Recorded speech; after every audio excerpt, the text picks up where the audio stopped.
இங்க பாருடி மருமோளே, வேலைக்கு போயிட்டு வர ஆம்பளே நல்லபடியா பாத்துக்கிற தாண்டி கட்டின பொண்டாட்டிக்கு அழகு. அதை விட்டுட்டு அவனையும் நீ வேலை வாங்குறியா? அவன் வீட்டு வேலை செய்யறதா இருந்தா நீ வெளியில போய் சம்பாரிச்சு கொண்டுகிட்டு வாடி. இங்க பார், இதான் முதலும் கடைசியும். என் கண்ணு முன்னாடி என் பிள்ளைக்கு ஏதாச்சும் வேலை சொன்னேன், நான் மனுஷியாவே இருக்க மாட்டேன் பாத்துக்க.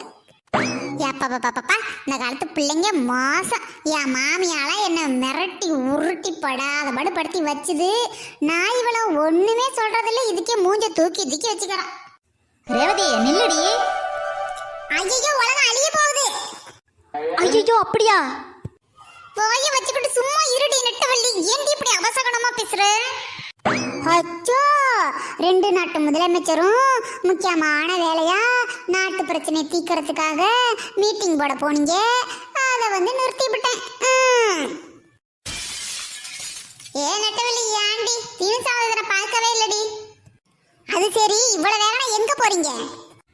ஏன் நெட்டவள்ளியா, அந்த ஆத்திரத்தை கொட்டி தீக்கிறதுக்கு தாண்டி ரேவதி தேடி வந்தேன். உன்னையும் ரேவதி பார்க்க வந்தேன். உன்னை காணொடி வீட்டில் நீ என்னைக்கடி வீட்டில் இருந்திருக்கிற? எப்போ பார்த்தாலும் ஊர் சுற்றுறதாண்டி உன்னோட வேலை.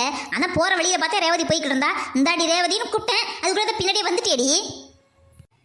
எத்தனுசா கழுத கெட்டா குட்டி செவரு. நீ என்ன பார்க்க வந்தீங்கன்னா உன் மாமியாவோட சண்டை இதானே? இதை சொல்றதுக்கு எதுக்கு மெனக்கட்டி கிளம்பி வர்ற? இனிமே ஒரு லெட்டர்ல எழுதி வச்சு நான் வரும்போது நானே படிச்சு தெரிஞ்சுக்கிறேன்.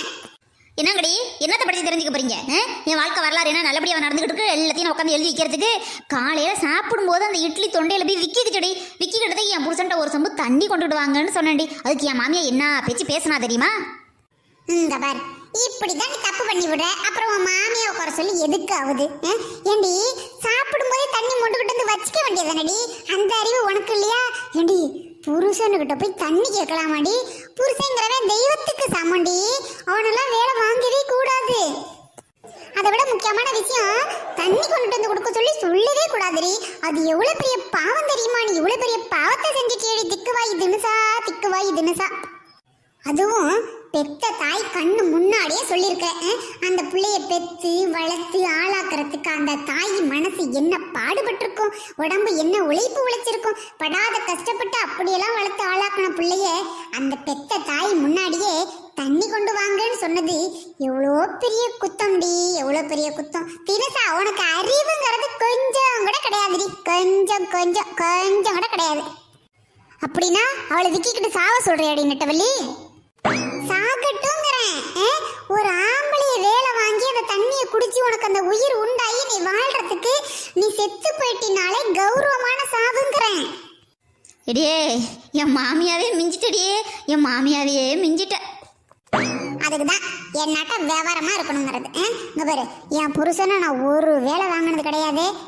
அப்படியே வீட்டில் உக்காந்தாரா அப்படி கையை அமைக்கி விடுவேன், காலை அமைக்கி விடுவேன், நானே தலை சீவி விடுவேன் என் புருஷனுக்கு. அப்படி பணிவிடை பண்ண வேண்டி, பணிவிடை பண்ண தானடி நம்ம பிறந்து இருக்கிறோம். அதுக்கு தானடி தவம் இருந்து நம்ம ஆய் அப்பன்னு நம்மளை பெத்து எடுத்துருக்குறாங்க.